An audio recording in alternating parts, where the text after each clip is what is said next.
Жашо, мынча мени жашоодон түңөлтүң. Бешенеме жазганы ушул беле. Жашоомон албай, бирок болгону тажадым, кыйналдым. Балдарымды ойлосом, анын атасынын кылганын мынчалык көтөрө албай жатам. Ой, biz geldik. Kızım, keldiңерби? Кел, курсаңар ачтыбы? Kızım, men чай коюп койгон деп, ошону сен дандай калгын? Apa, atam kayakka gitti. Атам көчөгө чыгып кеткен болчу, азыр эле келип калар. Men anda аны издеп таап келейин. Анда ошондой кылчы, барып келчи, биз чай даярдай туралы.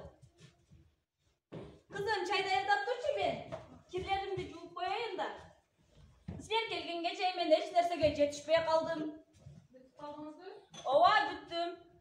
Муну мындай кое туралы, азыр атам келсе чайды ичели. Apa, atam alып келдим. Келдиңерби? Кел.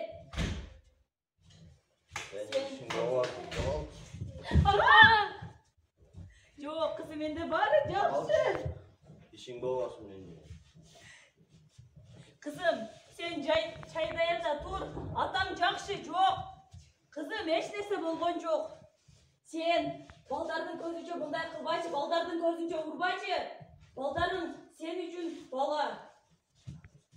Балдарың сен алдында сен жаман көрбөшү керек. Ama söyleme işin boğazım ben dostlarıma hiç öğrenmedim. Бул не кылганың? Сени жаман деген жерим жок. Болгону балдарыңдын көзүнчө